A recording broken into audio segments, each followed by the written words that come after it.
जब supreme court में एक काफी इंपॉर्टेंट केस चल रहा है कि क्या फ्रीडम ऑफ स्पीच कब होता है और उसको जो कोर्ट को प्रोटेक्शन देना पड़ता है और क्या वो नफरत बन जाता है, फिर वो नफरत वाली बोली हो जाता है। तो इस जो बहुत बड़ा मामला चल रहा है सुरेश छवंके के सुदर्शन न्यूज के यूपीएससी जिहाद शो के बारे में, केंद्र सरकार हर बार वापस आ रहा है कोर्ट के सामने एक बहुत ही अजीब आर्ग्यूमेंट के साथ, क्योंकि वो कहते हैं कि यहां पे जो भी चल रहा है, जो इंपॉर्टेंट चीज है कि अगर कोर्ट कह रहे हैं कि हमें रेगुलेट करना है नफरत वाली बोली को और हेट स्पीच को, तो फिर टीवी चैनल और जैसे सुदर्शन न्यूज जैसे टीवी चैनल्स को देखने से पहले आप पहले डिजिटल मीडिया को देखो कि इंटरनेट पे क्या हो रहा है, वहां पे आपके वेबसाइट्स पे क्या चल रहा है, यूट्यूब चैनल्स पे क्या चल रहा है। वो ज्यादा डेंजरस है, वहां पे हेट स्पीच और नफरत ज्यादा फैलता है।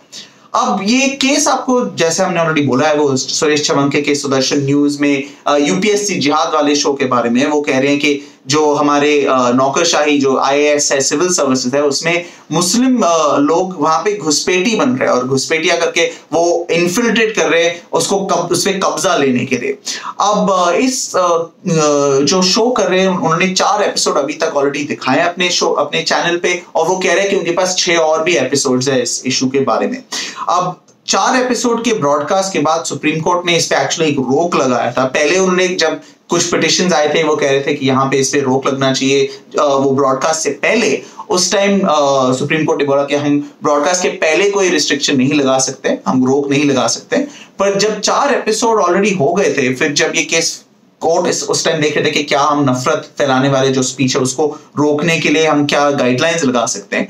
उस टाइम पे फिर कोर्ट ने बोला कि एक्चुअली अगर हम ये 4 एपिसोड देख ले तो जो भी आया अब तक उसमें जो यहाँ पे ऑब्जेक्टिव क्या है कि वो यहाँ पे चैनल करने की क्या कोशिश करे, वो ये है कि वो पूरे मुस्लिम कम्युनिटी को टारगेट करने के लिए आ रहे हैं। तो अब इसके बेसिस पे कोर्ट ने एक्चुअली जो आगे वाले जो एपिसोड है, जो बाकी एपिसोड है, उस पे उन्होंने रोक डाल दिया था। अब इसके बेसिस पे चैनल तो कह रहे कि देखो हमने कोई कानून तोड़ा नहीं है, हम बिल्कुल ठीक कर रहे हैं, अब जो हम कोई कानून के खिलाफ, प्रोग्राम कोर्ट के खिलाफ कुछ नहीं कर रहे हैं।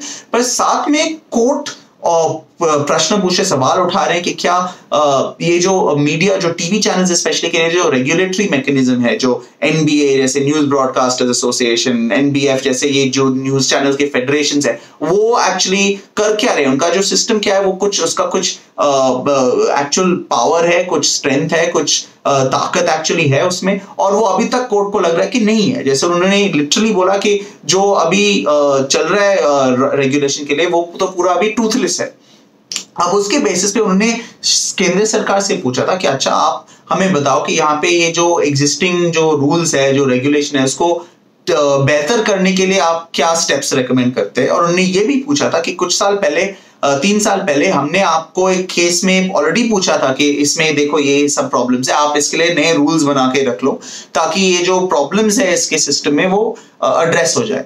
पर केंद्र सरकार ने अब तक वो नहीं किया। तो कोर्ट ने इनसे ये सवाल उठाए थे और आके फिर केंद्र सरकार ने एफिडेविट में लिखा है कि देखो अभी तक रूल्स बन रहे हैं, हम सोच रहे हैं क्या करना चाहिए, ये रेगुलेशन तो केंद्र सरकार और संसद को डिसाइड करने के लिए है, सुप्रीम कोर्ट को इसमें एक्चुअली आना नहीं चाहिए। पर वो ये भी कह रहे हैं अब अपने एफिडेविट में कि साथ में कि अगर कोर्ट कहते हैं कि हाँ हमें गाइडलाइंस बनाने हैं, रेगुलेशन बनाने हैं, तो टीवी मत देखो, पहले सबसे पहले आपको डिजिटल मीडिया देखना है। अब ये जैसे हम कह रहे हैं ये थोड़ा अजीब है, क्योंकि आपको तो पता ही होगा अगर आप टीवी कभी भी देखते हो तो वहां पे नफरत जो फैलाया जाता है वो बहुत ज्यादा ही होता है। डिजिटल कंटेंट में भी तो होता है, इंटरनेट पे अगर हम सोशल मीडिया के तौर पे स्पेशली देख ले वहां पे तो बहुत ज्यादा ही नफरत फैला जाता है। पर यहाँ पे रेगुलेशन कहाँ पे आना चाहिए? टीवी चैनल्स को अगर आप देखो उसका जो रीच है, जो कितने लोग को पहुंचता है और जो लोग के मन में जो उनका क्रेडिबिलिटी है वो भी बहुत इंपॉर्टेंट है। अब केंद्र सरकार कहते हैं कि नहीं, क्योंकि अगर कोई आदमी बैठ के बस अपने लैपटॉप और इंटरनेट कनेक्शन के साथ बैठे हैं, वो शुरू कर सकते हैं अपना वेब पेज, अपना वेब चैनल, अपना कुछ भी, और देखो उनका क्या क्या रीच हो सकता है। क्योंकि लोगों को अगर देखना है इसको या पढ़ना है इसको, उनको बस एक स्मार्टफोन चाहिए और इंटरनेट एक्सेस चाहिए। उनको वो पढ़े लिखे होने का कोई जरूरत नहीं है, उनको टीवी खरीदना नहीं पड़ता है, सब्सक्रिप्शन नहीं खरीदना पड़ता है। तो यहाँ पे एक्चुअली डेंजर इससे आ जाता है कि टीवी में रेगुलेशन है, प्रिंट मीडिया में रेगुलेशन है, पर वेबसाइट के लिए कोई रेगुलेशन नहीं है। तो वो कह रहे हैं कि इसके बेसिस पे कि अगर सुप्रीम कोर्ट एक्चुअली सोच रहे हैं कि यहाँ पे रेगुलेशन करना है तो पहले वहां पे शुरू करो। अब वो कहते हैं, और मैं यहाँ पे थोड़ा बहुत उनके एफिडेविट से कोट करूंगा, वो कहते हैं कि देखो कोई चेक नहीं है वेब पे, कोई रोक, कोई रेगुलेशन, कोई कानून नहीं है वेब डिजिटल मीडिया के लिए, और वो एक्चुअली नफरत फैलाते हैं बहुत ज्यादा।